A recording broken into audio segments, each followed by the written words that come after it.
Hello, everyone. Thank you for joining our conference session number 2 dedicated to novel interfaces and displays. Your hosts today are Andrew Rokanku, our colleague from University of Georgia Virtual Experiences Labs, who serves as our coordinator, hardworking coordinator. Thank you, Andrew, so much. And myself, Amela Sadagic from Naval Postgraduate School located in Monterey, California. I will serve as your moderator for today's session. So today we bring you 5 very interesting talks. Each speaker will take 15 minutes for their presentation, after which we will have 3 minutes for Q&A. Please send us your questions. So let's start with our program. The first talk that we are presenting today is titled HiPad, Text Entry for Head-Mounted Displays Using Touchpad. And our speaker for today is Aiwan Jiang. Please go away.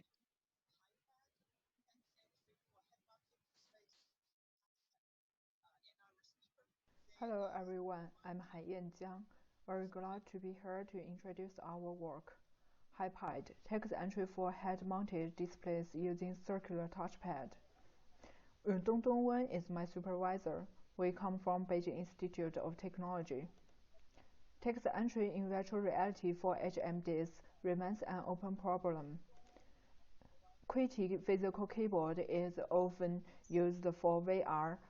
The challenge of it is the physical keyboard and the user's hands cannot be saw in HMDs, and it can't use in mobile things.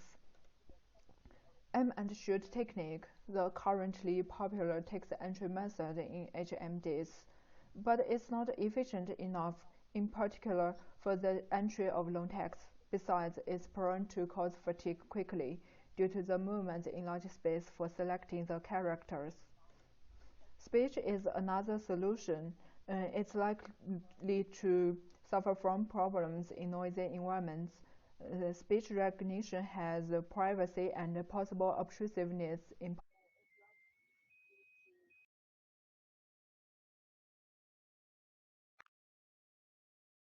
public environments.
Hello everyone, I'm Haiyan Jiang. Very glad to be here to introduce our work. HiPad, text entry for head-mounted displays using circular touchpad. Dongdong Wen is my supervisor. We come from Beijing Institute of Technology. Text entry in virtual reality for HMDs remains an open problem. QWERTY physical keyboard is often used for VR.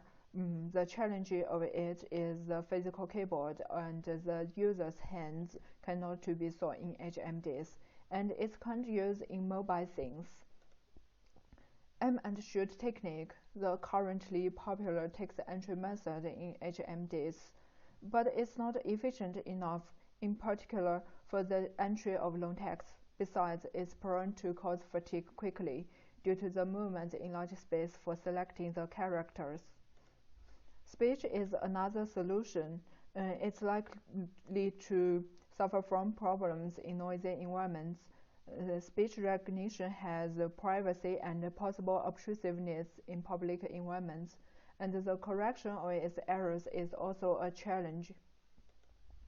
Mid-air typing usually relies on actual devices such as gloves, cameras, or gloves, and is prone to cause fatigue for the long-time use.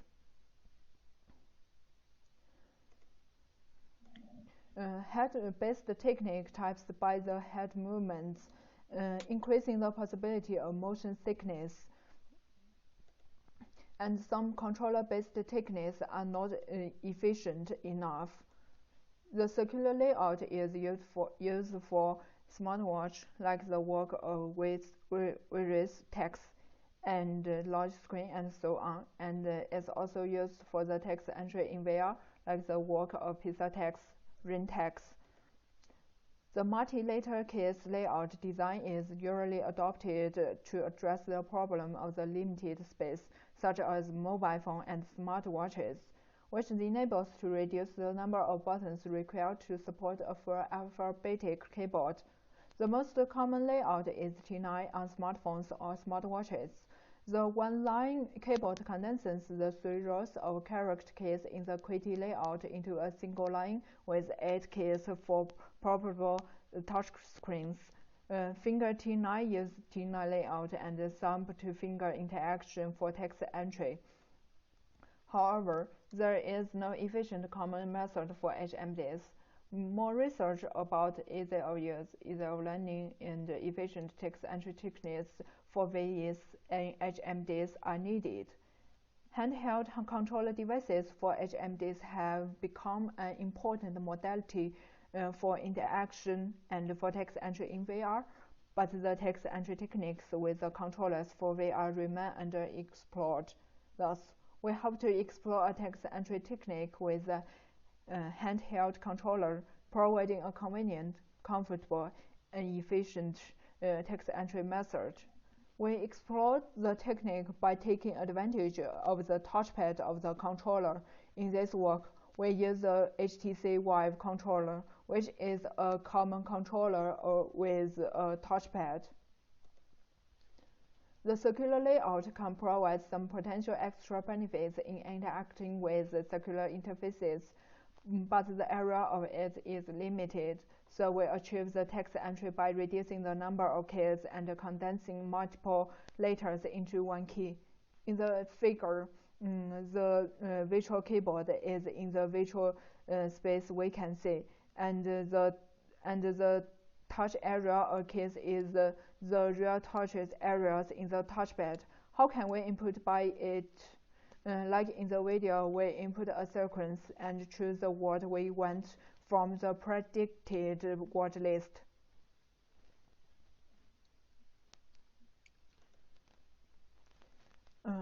For multi-letter case input, it's necessary to adopt word disambiguation techniques for the word level input.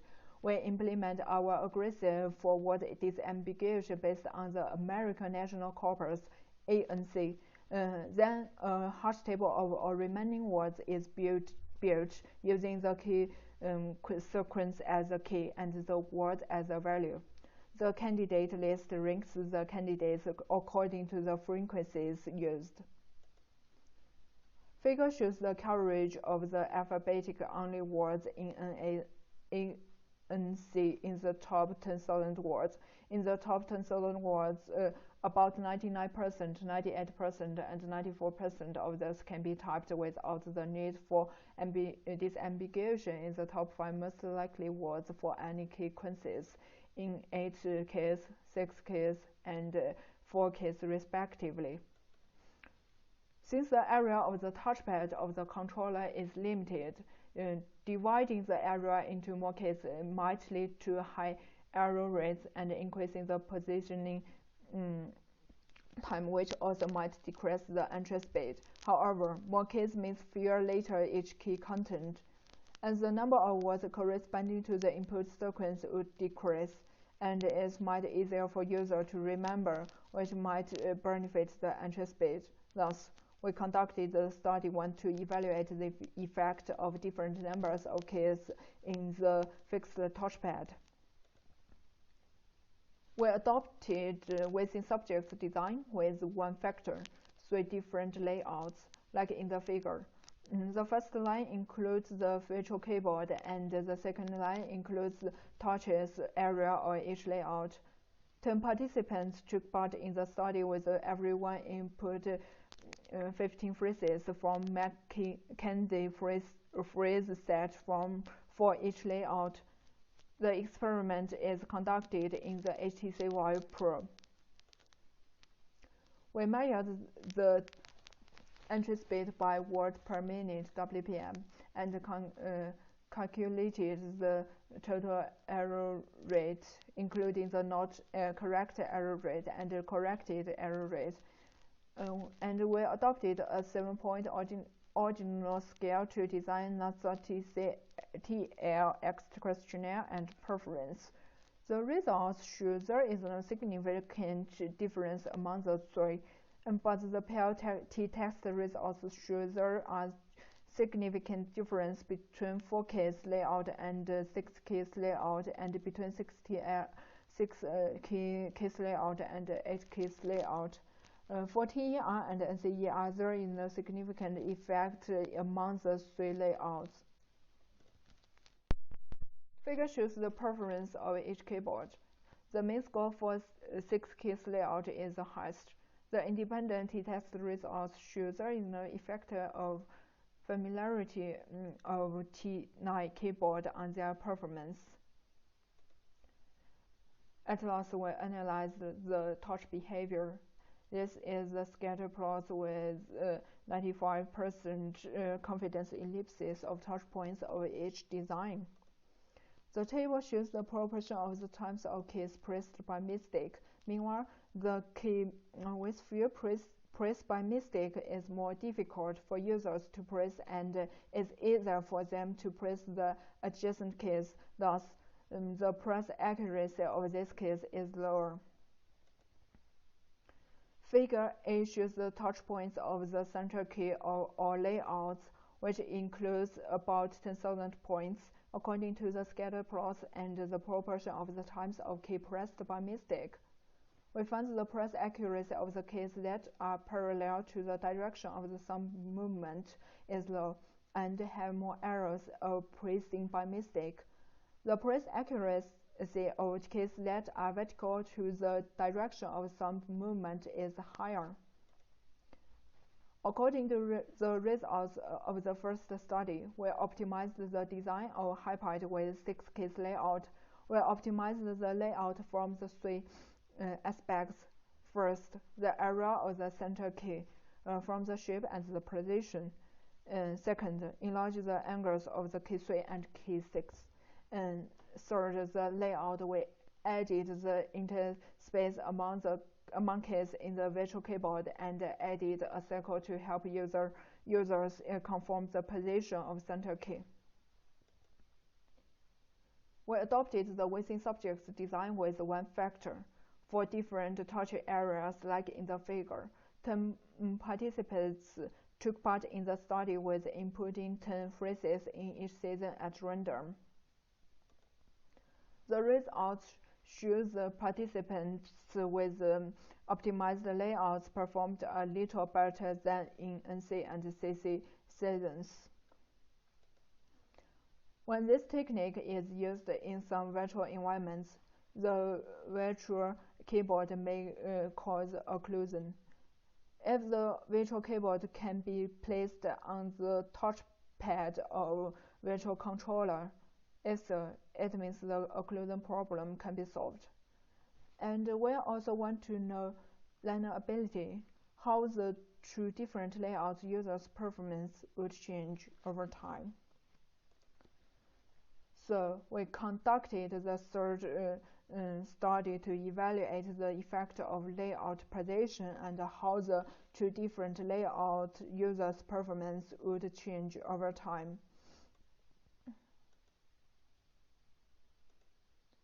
In the video, we can see two different input methods. This is the first method. We adopt between subjects design, and 15 participants completed the experiment with 6 blocks and each block includes 10 presses. Now this is the second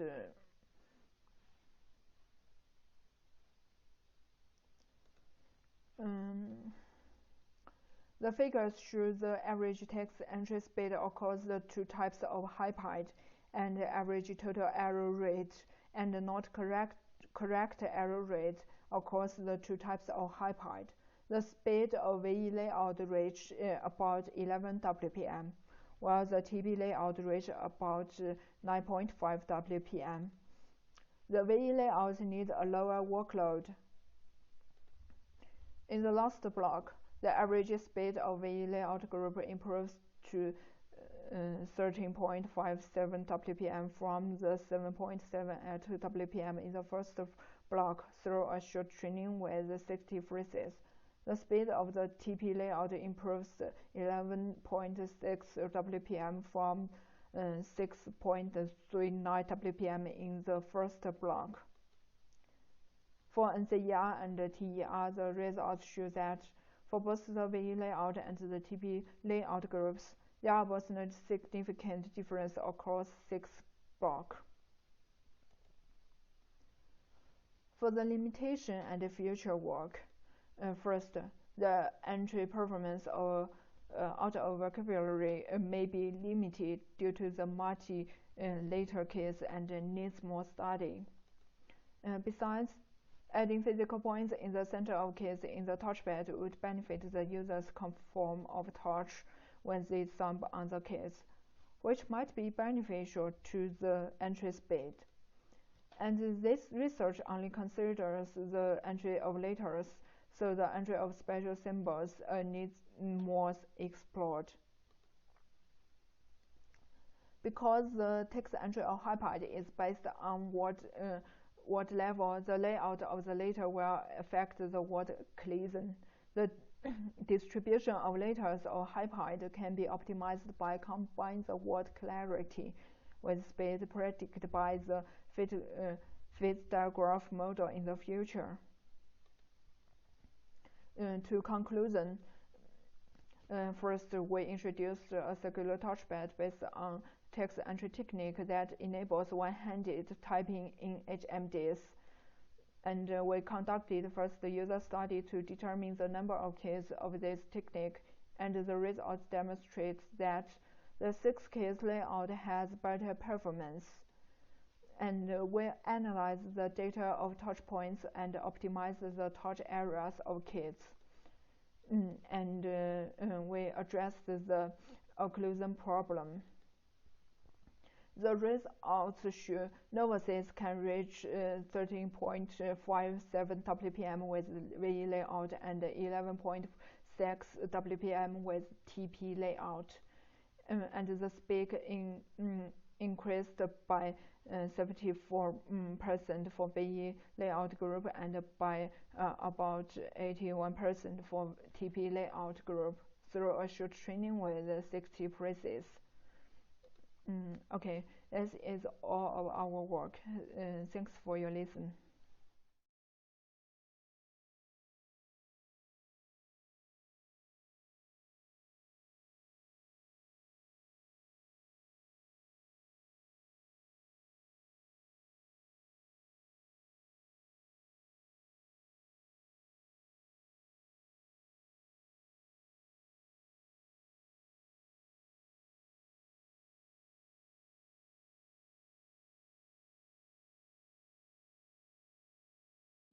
Our speaker was not able to join us today, and we will pass your questions that we got in Slido to them. So thank you for the first presentation. Our second talk is titled Peering Under the Hull, Enhanced Decision Making via an Augmented Environment. And I will be the presenter for today.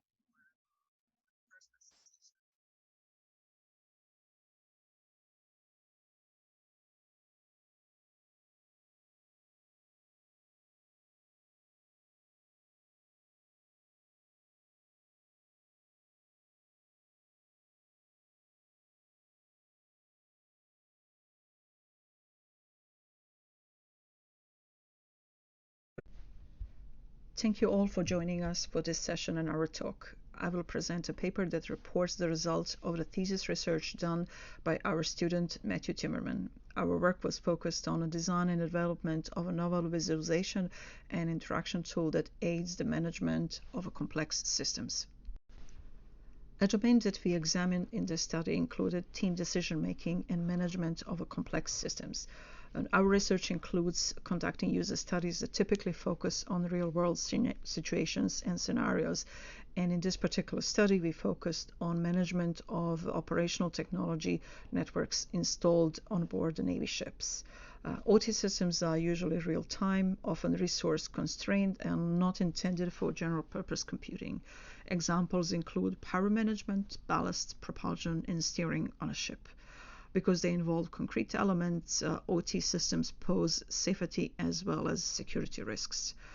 Routine OT network operations focus on ensuring connectivity of all systems that they support and producing timely reports of all incidents that can compromise network integrity. Examples of such situations include network outages, they can be scheduled or unscheduled, and cyber attacks. Current practice in this domain includes the use of 2D blueprints in the form of hard copy diagrams that are typically spread over multiple tables. It is not only cumbersome for collaborators to move around those diagrams, but this type of diagrams can lead to confusion and inevitable mistakes. As a result, shuffling those multiple pages of 2D information can create potential new errors. We conducted a study and concluded that a new system that provides more effective visualization and supports seamless interaction of a small team of operators is very much needed. Before we designed the system, we conducted in-depth requirements analysis and cataloged user needs. This system needed to allow collaboration of teams in which some members will have expert knowledge on a given topic and some may not. In our particular case, a commanding officer will have a responsibility of making the final decision, and he will have to discuss the situation with individuals who are the network experts. All of them, and especially commanding officer, will need to invest their energy on matters at hand and use interface and interactive modalities that are intuitive and as simple as possible. Being that those systems will be used while a ship is at sea, it is important to take into consideration the ship's movement that can be pronounced at times. This also means that it would be not safe to use immersive VR headset to visualize and interact with shared objects. Each participant needed to observe their immediate physical environment and be able to maintain their balance.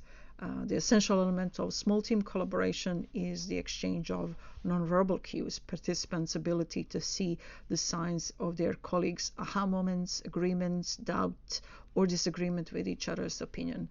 All those factors resulted in a selection of a lightweight mobile augmented reality display solution as a platform for visualization of the content and user interaction. Several domains relate most directly to our work.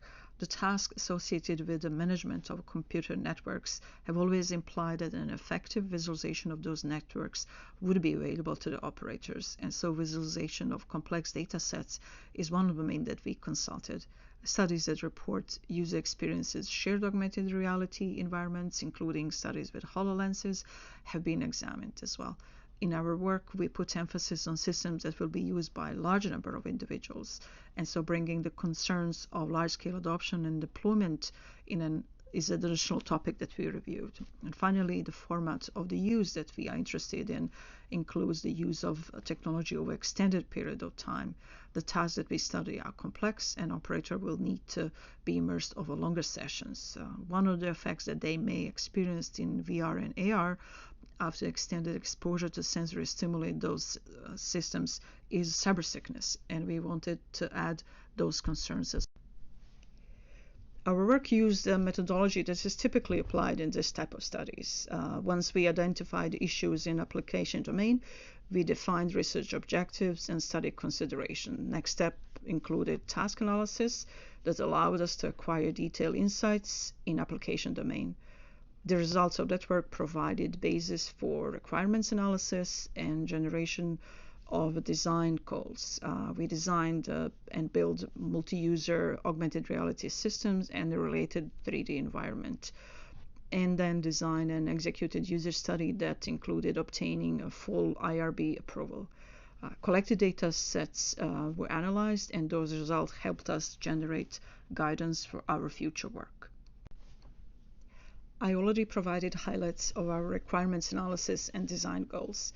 An additional design goal that supported our work on systems that I intended for large-scale adoption was the use of low-cost commercial off-the-shelf solutions. The resulting system architecture consisted of 4 HoloLenses, 3 used by teams, participants in the study, and 1 by admin person. And they used HoloLens clickers. We also included a router and a laptop that hosted sharing service. User interface was intentionally made to be very simple. It provided a visualization of the ship with 4 decks with individual compartments and elements of network infrastructure. The model had over 1.6 million polygons. We added a rotation tool with a discrete number of rotation angles that could be selected by any team member, and a HUD tool that allowed team members to zoom in and out the entire system, turn on and off individual decks, select courses of action, and have a report about the status of the network element that they selected on 3D. Our study examined system usability and user collaboration in the context of real-world scenarios in the naval domain. The participants conducted 2 tasks, one being a training task during which they learned the interface, and the main study task. Study enabled us to collect both objective and subjective data set. Objective data set included a variety of system logs, and subjective data set consisted of simulator sickness questionnaire, system usability scale questionnaire, our custom-made post-task questionnaire, and demographics questionnaire. The procedure for user study included 10 steps that were executed by each team, starting with reading and signing the informed consent and ending with study debriefing. Note that the very last questionnaire that we presented to the participants was demographics questionnaire. We adopted this practice for several years now, and the goal is to avoid causing any bias have we presented it at the beginning of the study. We recruited 30 naval officers, all familiar with network management tasks. This allowed us to have 10 teams of 3. Their age was between 22 and 44 years old, with less than a year of experience working in a domain up to 23 years of experience in the fleet. There was no group leader assigned in any team. Everyone had equal collaborative role. In the end, all participants completed their sessions.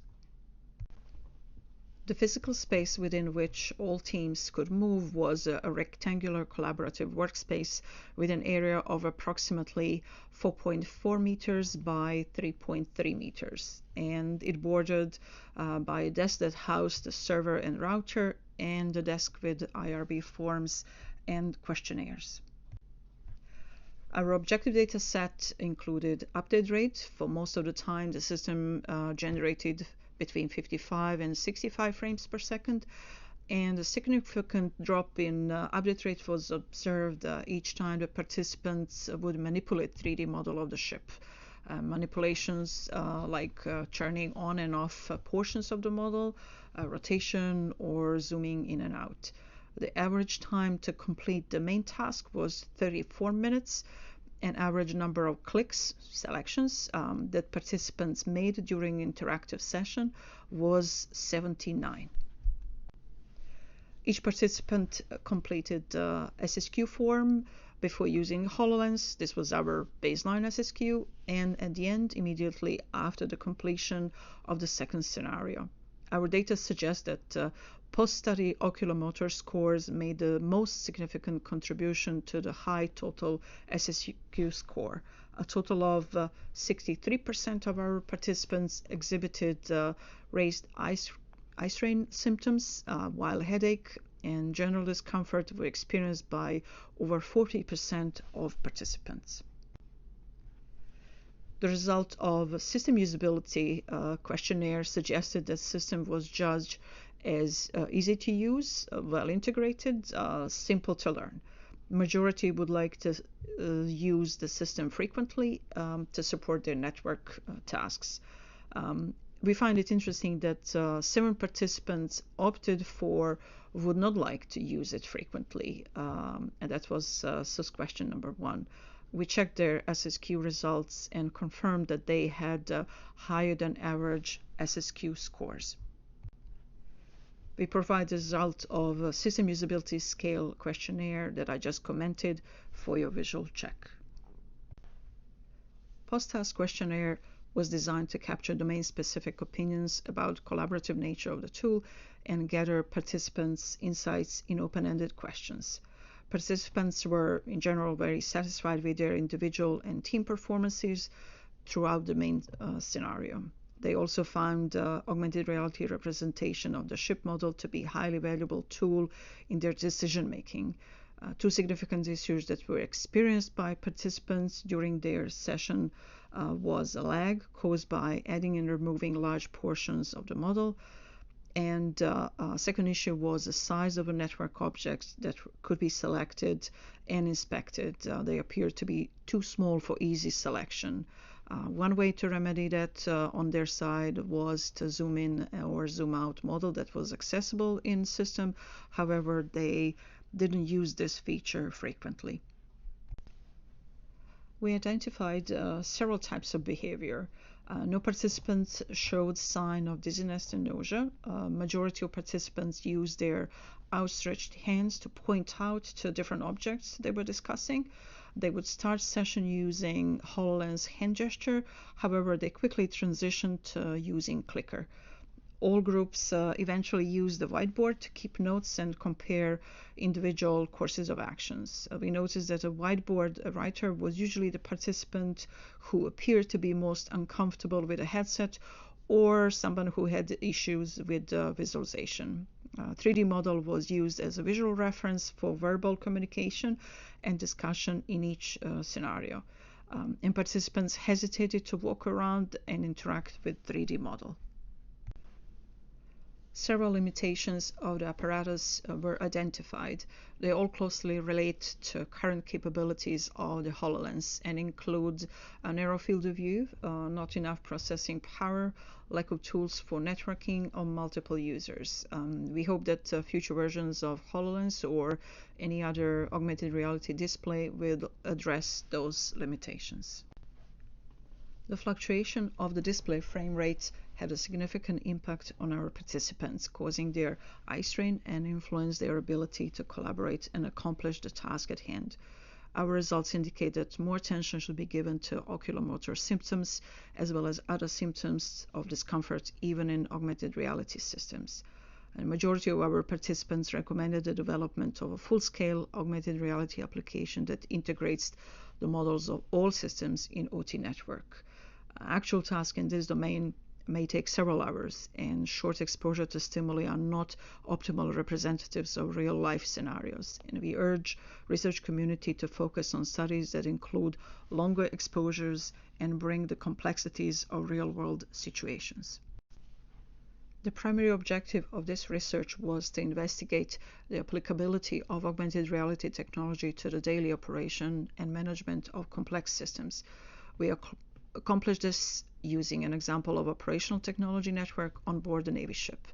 Analysis of data sets collected in our user study offered insights into the benefits and challenges associated with the use of augmented reality in the context of complex systems in high-stakes scenarios. We would like to acknowledge our sponsor and provide thanks to subjects who volunteered their time to participate in our user study. Special thanks go to organizers and volunteers of IEEE who managed to reorganize the conference in such a short period of time and especially hard conditions, and we all thank you for that. At this point,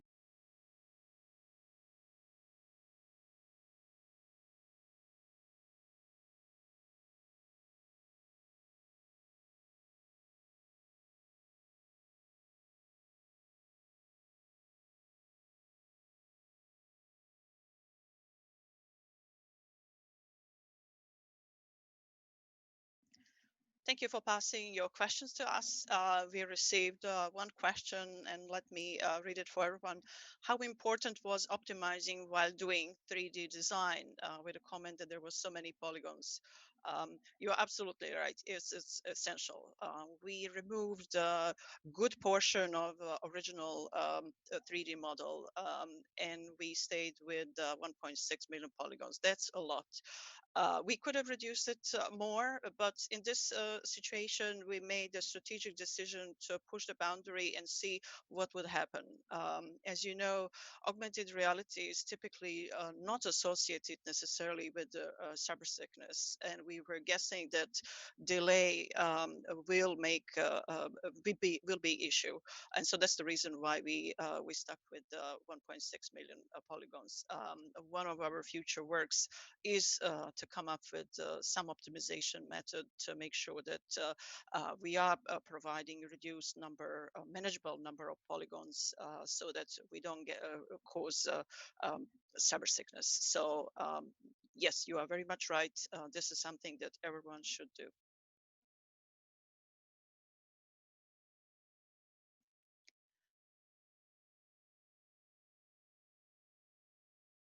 At this point, I would like to introduce our third talk. The title is Virtual Environment with Smell Using Wearable Olfactory Display and Computational Fluid Dynamics Simulation. And this will be presented by Takamichi Nakamoto.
I would like to introduce our third speaker for today. The title of the talk is Virtual Environment with Smell Using Wearable Olfactory Display and Computational Fluid Dynamics Situation. This talk will be presented by Takamichi Nakamoto.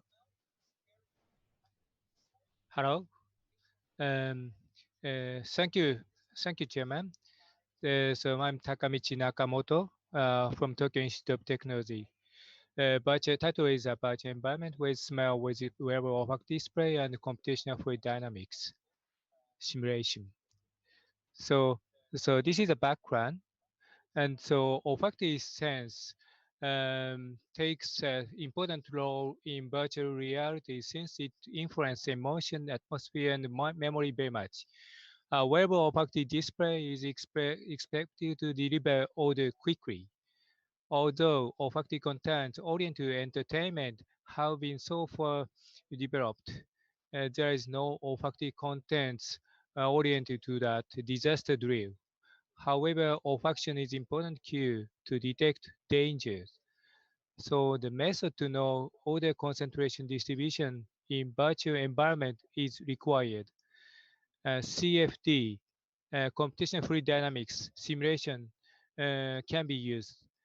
So the purpose of this study is to develop the simulator of fire at early stage using CFD and wearable olfactory display. And so this is the outline of the CFD this is the outline of the CFD simulation. And CFD calculates odor concentration distribution. And so wearable olfactory display generates odor with concentration at any position calculated by CFD. CFD used here is ANSYS 18.1. And so this is a model data of two-story building. And so first floor and second floor, each floor has 4 rooms. And so this is one room of that. And so when we use a CFD, we need a mesh data. This is a mesh data, and so generated that. And so number of meshes in this case is around 1 million. And so the calculation, it takes more than 7 hours to calculate 3D order distribution using Tsubame supercomputer at Tokyo Tech. This is a order distribution 600 seconds after order release. And so this is the first floor, and this is the second floor. Hi, good And so here is the order source.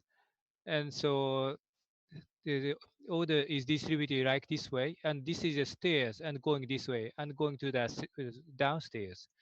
And so this is the windows, and so temperatures at windows is around 5 degrees Celsius. And so room temperature is around 50 degrees Celsius. And airflow goes down and flows toward room exit. This is a dynamic order distribution obtained from simulation. And so original data 600 seconds, but we compress the data to just a 10 second.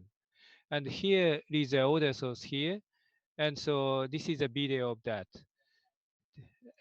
So the order distributed like this way and going downstairs and going to the first floors.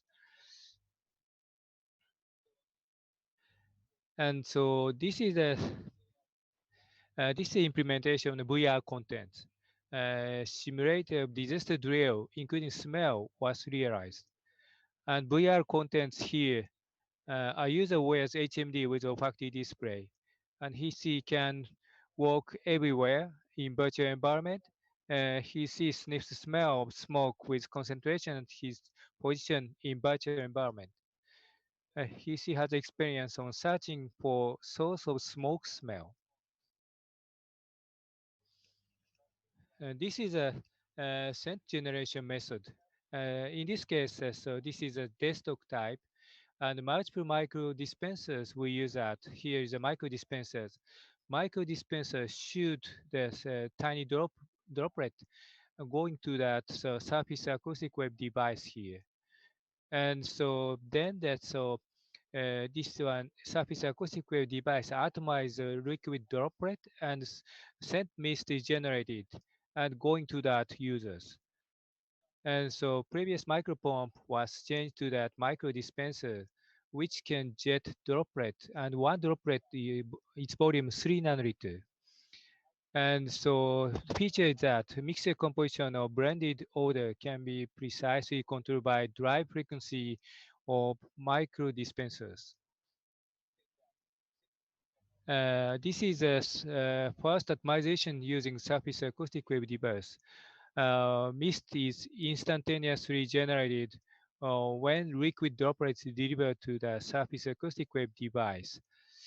So this is a video, and I will show you. So this is a cotton swab. This is just so water, but quickly mist is generated in this way. And so the principle is that the surface acoustic wave streaming, that one occurs.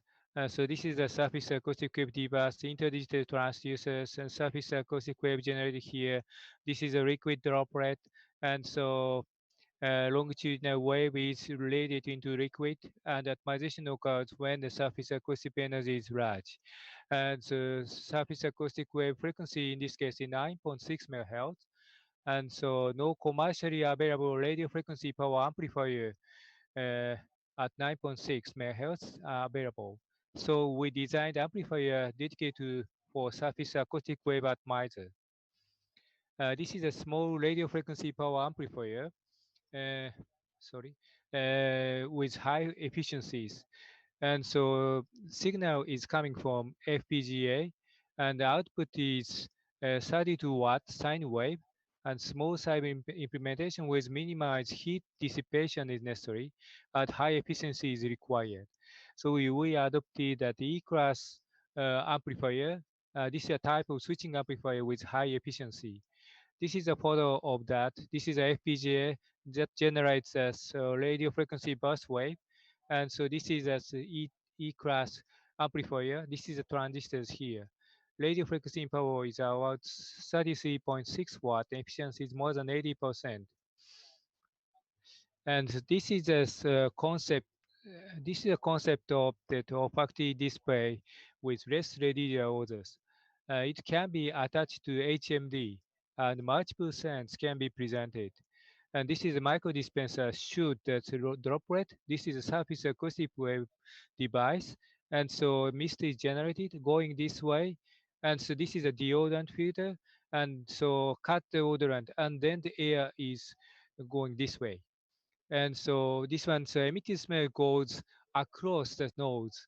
Emitted smell is collected by itself and is released through that deodorant filter. Airflow is driven by air pump here. So less residual smell is presented in comparison with the smell released directly toward the nose. This is a design of this is a design of factory display structures. So this is here. This is a micro dispensers, and so this is a surface acoustic wave device is here, and so mist is generated, and so mist going this way, and so then going to that deodorant filters. And so this is a scent cartridge. And this is a photo of the internal structures. And so this is a micro dispensers, surface acoustic wave device, scent cartridge. This is a deodorant filters. The assembling those one. And so this is HMD and attached to that. And so this is cover is also put into that. And then so we do that evaluation of so factory display. This is the order concentration controllability. This is so a surface acoustic wave device is around here. Mist is generated going this way. And this is the PID. PID means a gas monitor.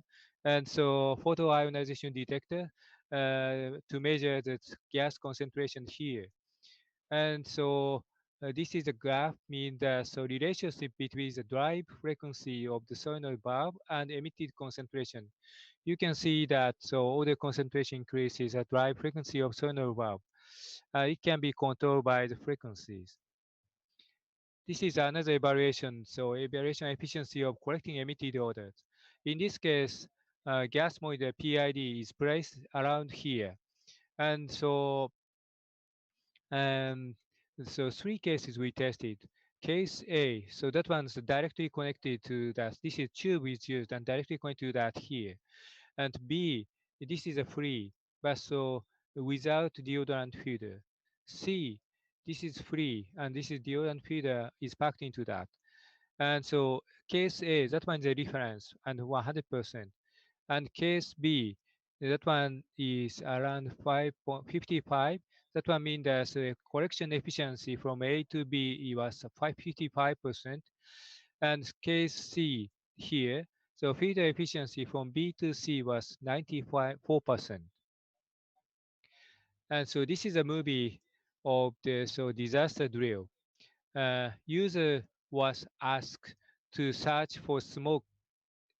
User was asked to search for smoke source located on one of the four rooms at the second floor.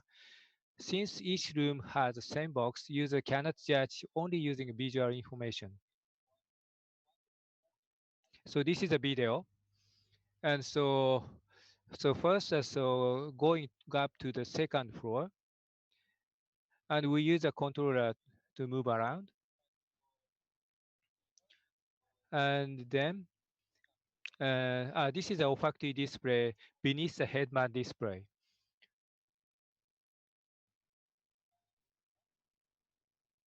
Then, so this is a corridor filled with smoke. And so one room, so a box is placed. And so every room has a box, and one box is a smell source. And the user is searching for that, and he found that. And so he declared this is a smell source. This is the experiment of disaster drill in virtual environment. This is an example of that. So left figure shows us, so this is a starting point. And so first going this way and enter room 1, but so going outside room 1 and enter room 2 and going back to room 1 again to find the odor source. This is a concentration change according to that behavior. So this is a first time entering the room 1, and this is a second time of entering room 2. And this is the experimental result of that. So comparison with wearable olfactory display and the desktop type olfactory display using sonar bulb with high-speed switching. This is a conventional one, and so this is a sonar bulb with high-speed switching. Use that. Correct answer rate was almost similar, but answer time to search for other source, this one wearable olfactory display is a little bit faster. But statistical test doesn't show clear difference between two olfactory displays. But olfactory display tends to have shorter time to search for odor source.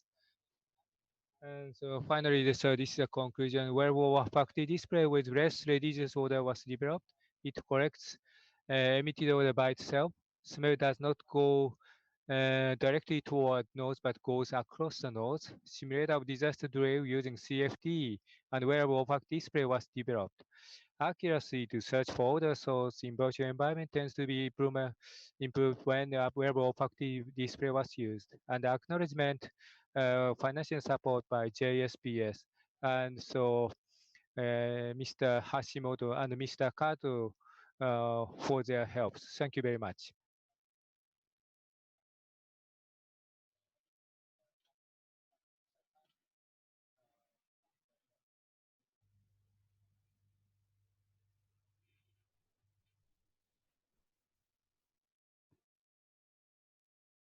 Yes, I am.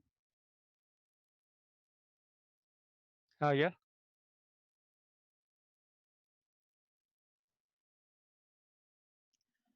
Thank you for sending us your questions. We received 2 questions and we'll see if we have time to reply to both of them. So the first question had 2 parts. Great presentation and a concept. Did you have to pass any safety regulations to have your device approved? So that was first part. And second part was, do you see this growing to include several different sense smells? Well, the first question is safety regulations currently we don't think about that, but um, so maybe it should be considered. And so second question, so this device equipped with 4 cartridge of the sense, and so we can generate several smells, and also that blending smell, that one is possible. Another question that I think we have time for that. Have you noticed a form of smelling fatigue if the users use after device after a while? So have you noticed smelling fatigue?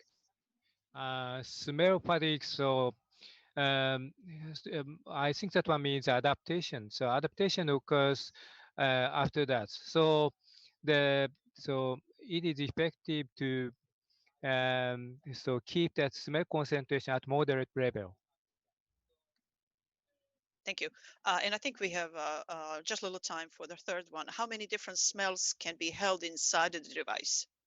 Actually, currently there are four components can be we equipped 4 components of the smells, and but so we can mix that and so generate more than four types of smells. So when we mix that.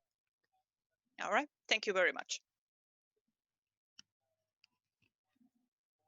Our fourth presenter is Chang-Shi Wei, and the title of her talk is Reading on 3D Surfaces in Virtual Environments.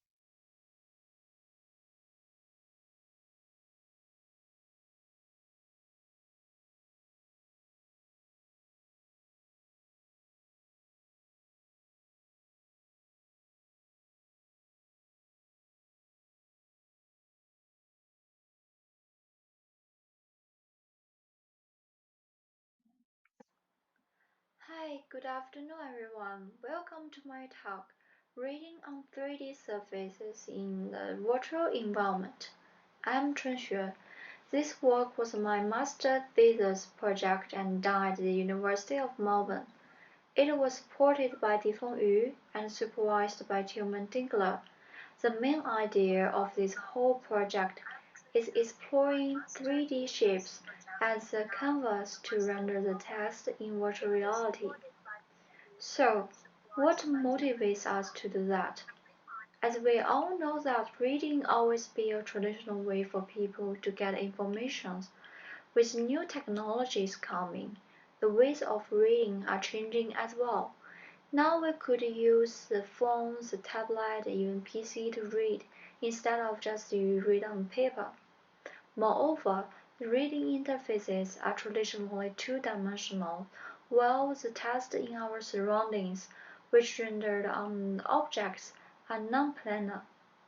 People put on their eyes on the immersive game, interactive experience for virtuality, but less on the text displays.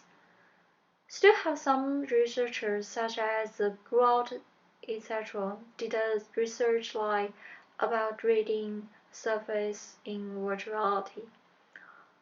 So with the help of 3D technologies, we can stretch the confines of those two dimensions.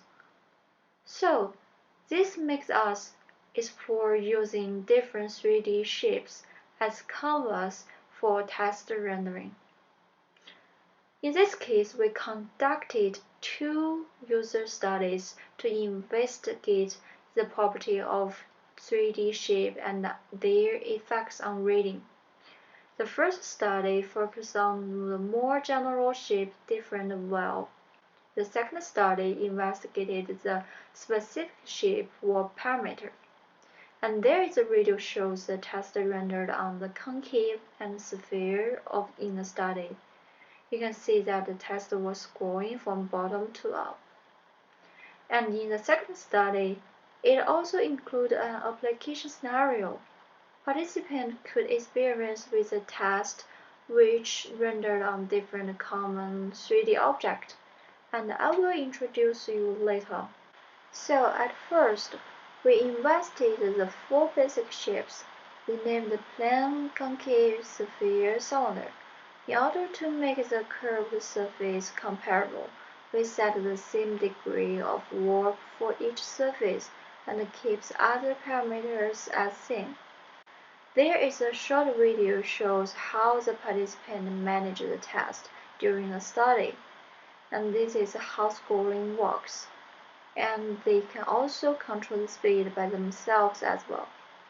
And we recruited 16 participants in total for the study 1. And the participants were asked to read a short article for each surface. And after that, they need to answer several questions. In this case, we measured comprehension, subjective experience, etc. And here is what we found. We have subjective as well as objective results. We applied the Friedman test for the subjective measures. There are three measures show statistically significant result. To be more specific, as for the reading comfort, the parental sounder showed better than the sphere. As for the ease of reading, the plane had a good performance than the sphere. As for the distraction, the sphere is much more destructive than the baseline, which is plane. And as for the objective measures, they didn't show the significant difference between the different surfaces. And to the further detail, I refer you to our paper. And from the study 1, as we focus on those general shapes, we found that reading on baseline provides less distraction and it performs better in ease of reading. And reading on the horizontal sounder shows better performance than the sphere for the comfort level. In another word, we could collect a point that reading experience on the surface which warped in on one axis is better than two axes. Since the main idea of the project is investigating ships as rendering canvas for tests in virtuality, so based on those results, we want to go to more depth. What parameters of these ships could affect readings as well? So we conduct our second study. In our second study, it's still within subject design, but with three independent variables. At first, the ships. As I mentioned before, from the study 1, we found that the warp on one axis is better than the two axes. So we focus on those three different ships, the sphere, the horizontal cylinder, and the vertical one. And secondly, the angles. Because for the study 1, the plan shows better performance in some subjective measures. We want to explore whether the warped angle would affect the reading. And then the width of view box. In another word, you can think as the horizontal field of view, as the field of view is an important factor in the reality. So we want to know whether this would be also an important factor that affect reading behavior. And also the customizations for the participant could select their preference of the warped angle and the width of the view box, and their preference will be recorded into the database. And basically, we follow the pretty much same protocol as previous studies and the objective measures and subjective measures, but we had an application explored as a part of the study. Here is a video of the scenario. Participants could go into the application and pick up the photo, so you can see that the test was rendered on different 3D objects, and they could score the test in the application, and they could also compare the curved version with the plain version as well. There are lots of objects they could interact with, like different sizes of canned bottles, advertising pizza, etc. And this application demonstrates how test rendering can be applied to the common warped 3D objects. And in this case, we collect a lot of different quantitative and qualitative data. And those are some findings. As for the subjective measures, the comfort level shows a statistically significant difference. For each variables, to be more specific, as for the wheel box, the shorter one with the field of view is 22.6 degrees shows more comfortable rather than the longer one. As for the warped angle, the most warped perform the worst, while the other two shows a similar performance. But there's no significant difference in the interaction effect and other measures, and also the objective measures. As for the preference, as you can see, as for the wheel box width, it almost centralized in this area. And if we convert it to the field of view, it would be 25.4 degrees to 28.1 degrees. And as for the preference of the warped angles, the participants in our studies prefer the smaller angles, especially for the sphere. And also, as for the subjective measures, here is a table shows the correlation between the subjective and objective measures. It just shows the measures which have the correlation relationships. And moreover, the darker, this means the stronger relationship. As you can see that the comfort level have the positive correlation with other subjective feelings, such as the reading speed, the the understanding or the concentration. However, it is interesting that the objective measures don't correlate well with the subjective measures.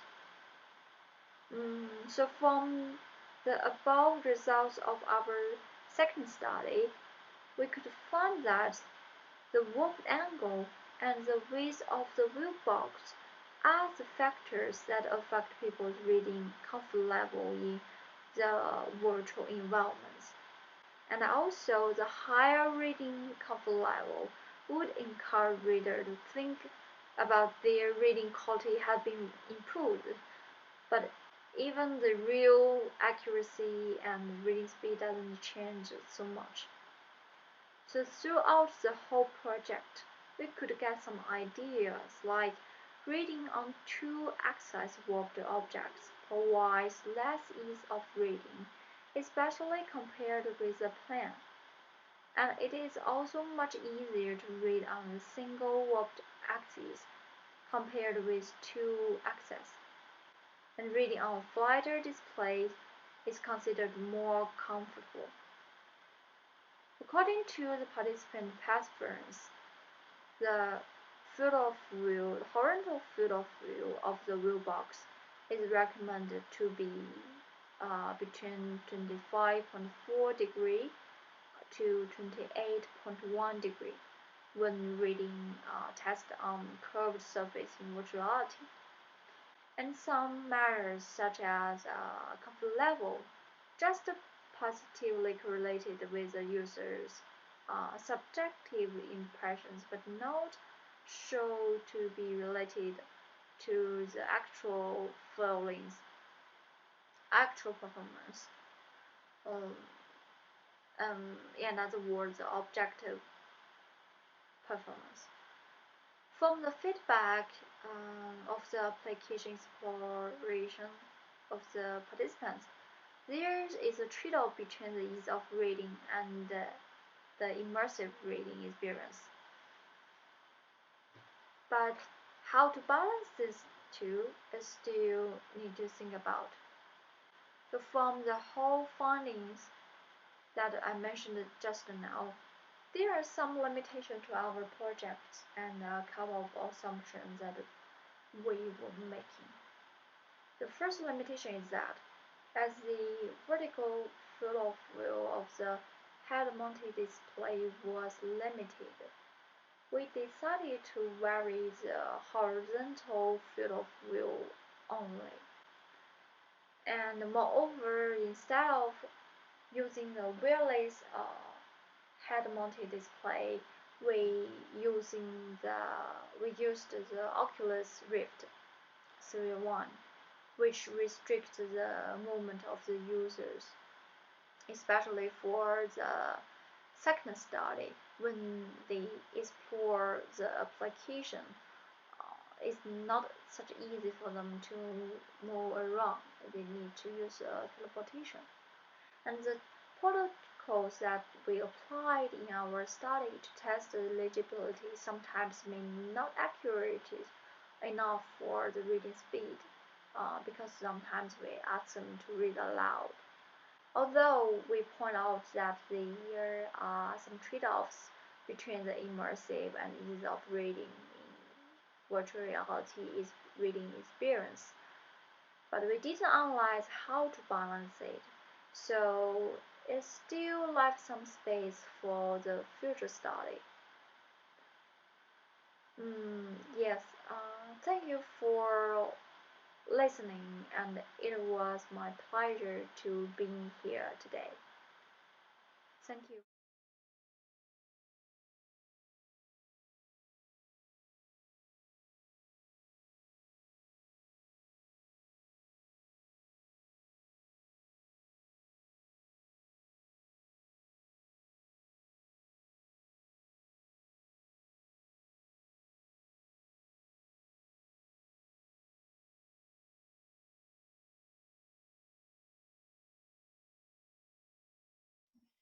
Thank you all for sending us your questions. We have several, and we'll see if we are going to be able to reply to all of them in 3 minutes. So, Changshi, first question for you was related to reading comprehension. Was reading comprehension measured as well? And if you measured, how did you measure it?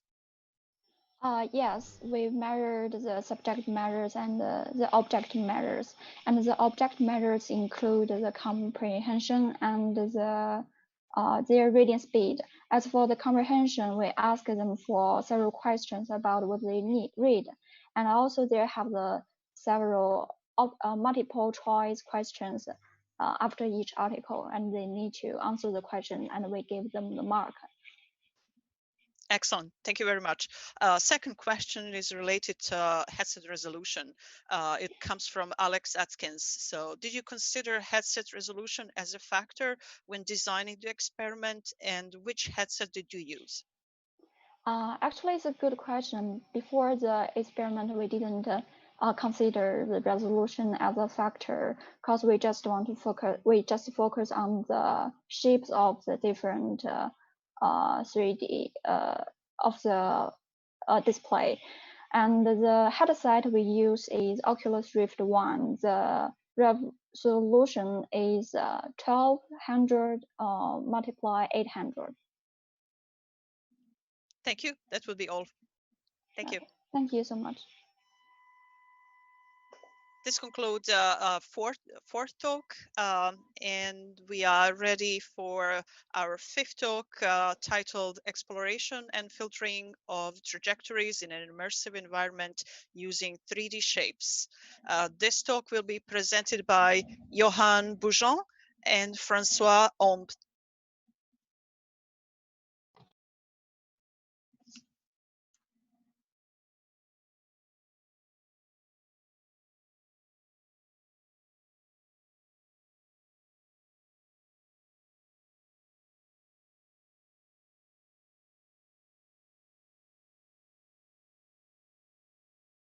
Hello and welcome everyone to our IEEE VR 2020 talk about revived exploration and filtering of trajectories in an immersive environment using 3D shapes. I am Francois Humps and I'm joined by Johan Bougeant. Hi everyone. And we are both students of the École Centrale de Lyon, which is a French engineering school, and both members of the LIRIS laboratory. So we are going to talk today about our project, which was the creation of a software solution for visualizing and interacting with 3D trajectories data in virtual reality. So first off, let's talk about the motivation for this project. What motivated us to create this software? We started with a problem, which was visualizing large 3D trajectory datasets. We looked at what already available solutions existed, and there was a bunch of non-VR techniques, mostly projection in 2D with software such as MATLAB or ParaView, which were used commonly in the laboratories of our school. There was also one very notable work in VR, which is FiberClay, which was a big inspiration for this project. It's an amazing piece of software. You can see the credits on the bottom of this slide.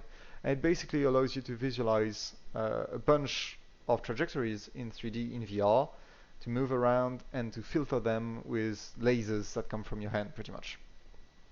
It has a bunch of features like bundling and stuff. And we were inspired by this project, but we wanted to do something more and something different. We also asked ourselves the question, why VR exactly? First off, VR allows you to have a very intuitive grasp of 3D, obviously.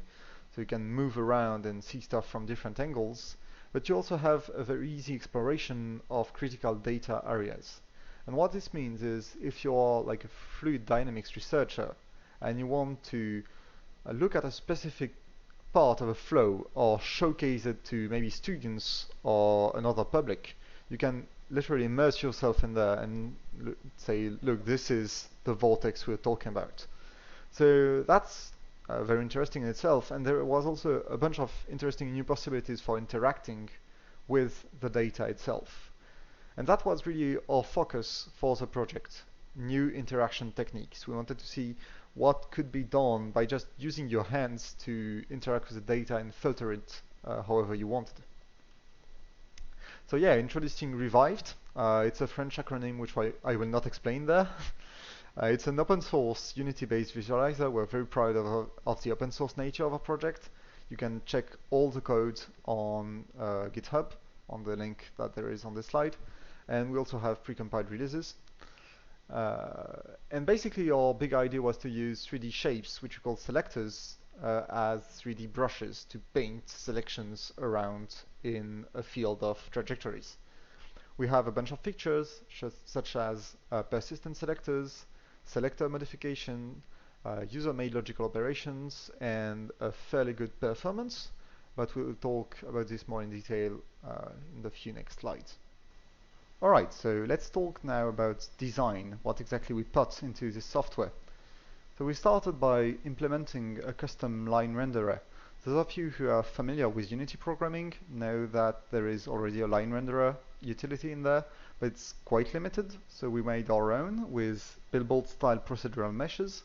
What this means is those trajectories are a bunch of 2D rectangles that turn to face the camera automatically.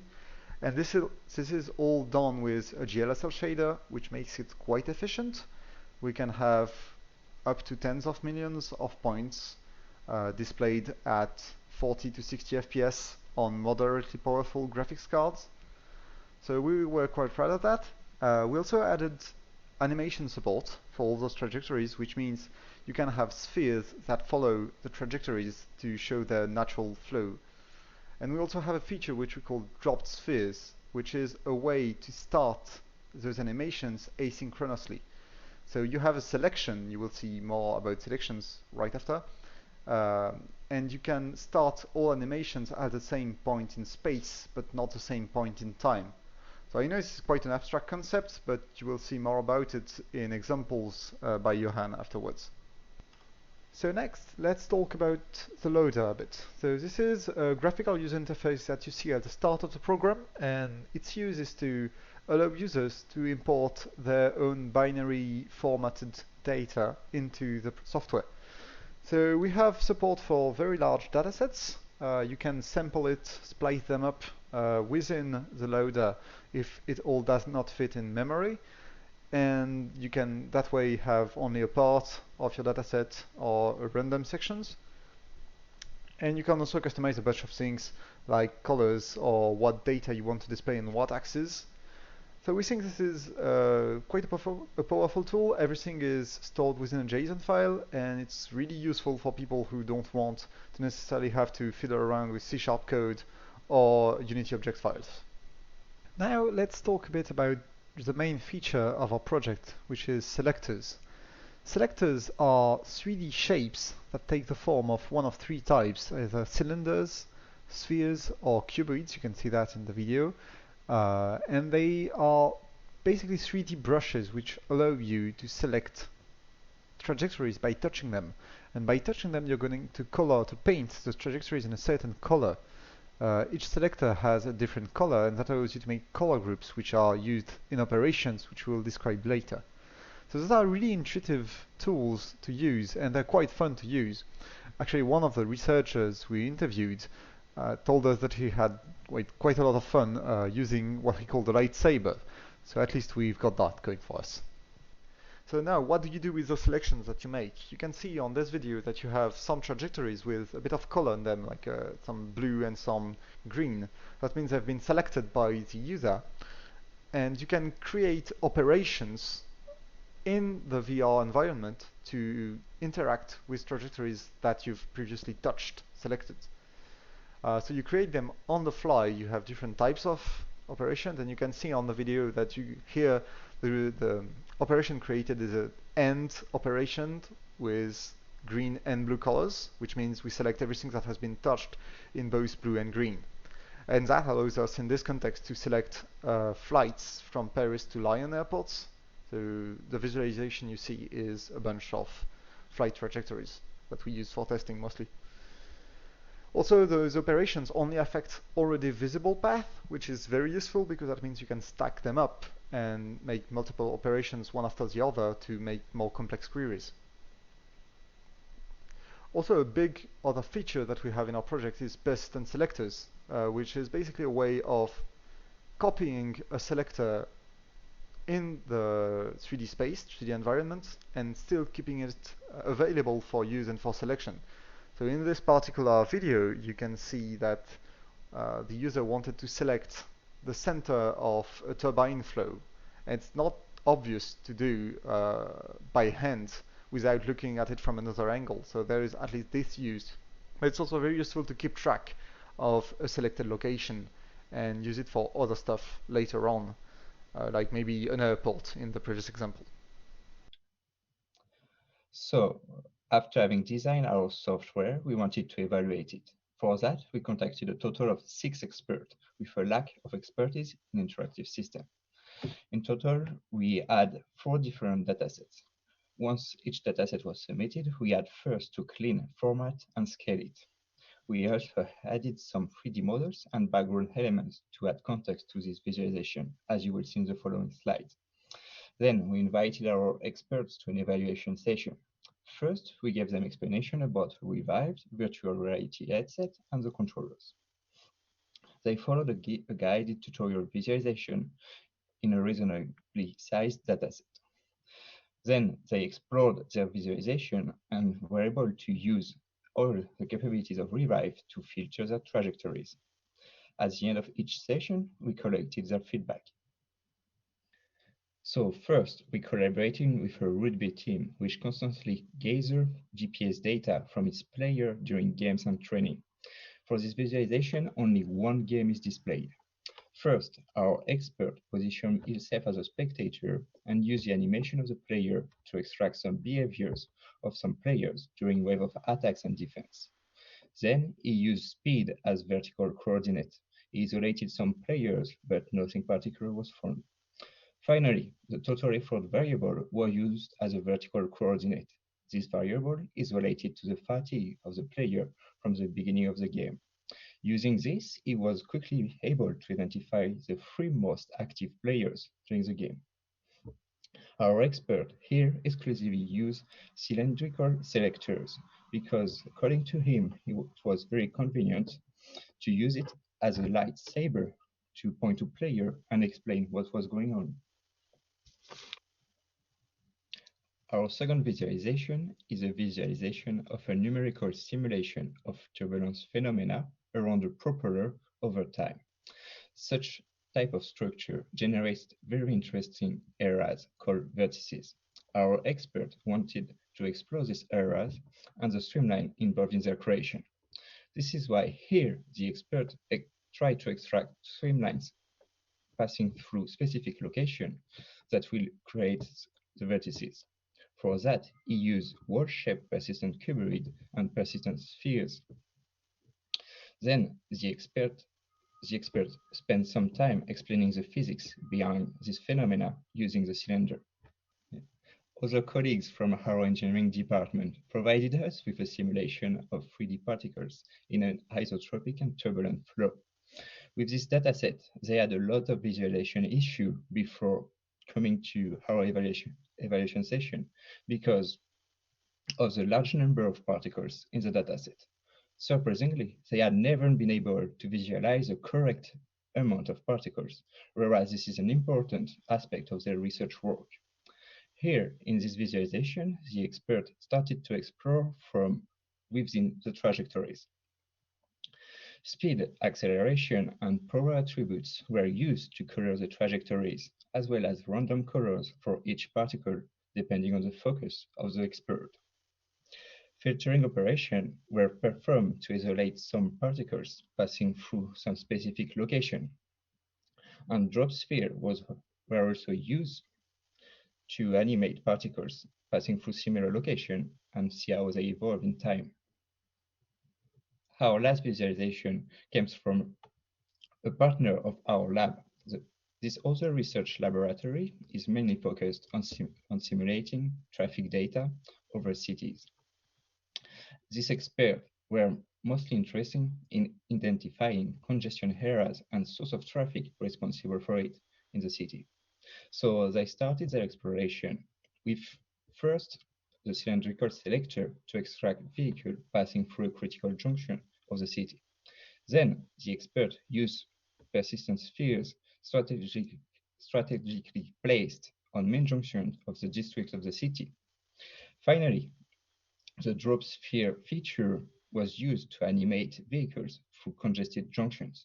Here is a summary of the shape used by our user during this visualization. We can see that they mainly use a cylinder selector because it was like a laser pointer and it was very easy for them to point to things with this and explain some concept at the same time. However, they have also used all of the other shapes and the persistent selectors because they were more useful for very specific operation. In effect, this operation would have been more complex to perform otherwise. Here is a post-study feedback we collected from our expert during the visualization. First, remember that our experts were not very familiar with virtual reality before this evaluation session. However, they all found that the controls were quite intuitive. In effect, most of them remember those controls without a lot of explanation from our part. An important point to highlight is also the fact that these people were not very familiar with virtual reality, but they could still easily use our tool to explore their dataset. Right, so that's it for our presentation. If you want to check the project out, we have the links to our website and our GitHub. We have pre-compiled releases available, but they're all highly specialized for the gear we used, which was Samsung's HMD Odyssey, so be aware of that. But still, they do work. We've tested them on other computers and ours. So thank you very much for having listened to this talk, and now we'll answer the questions.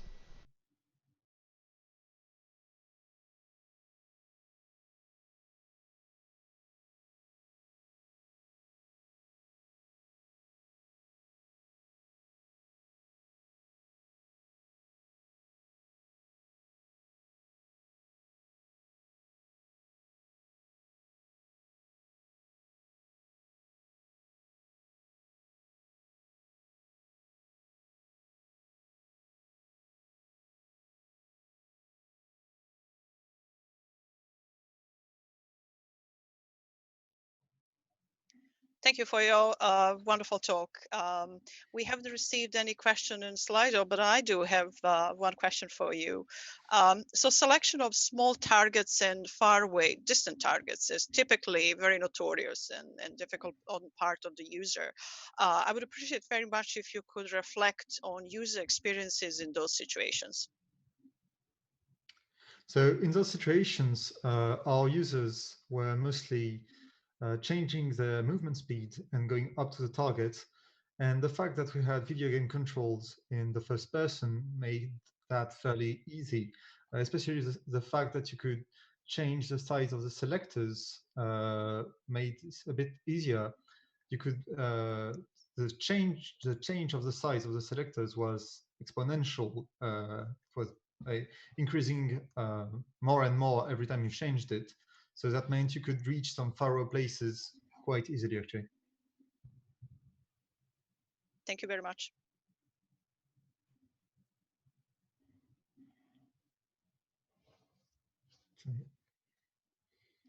So this concludes our session. I would like to thank all speakers for their talks and their readiness to be available to answer the questions from the audience.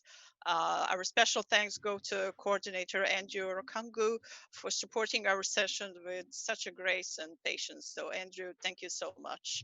The same thanks go to organizers and all volunteers of IEEE VR conference.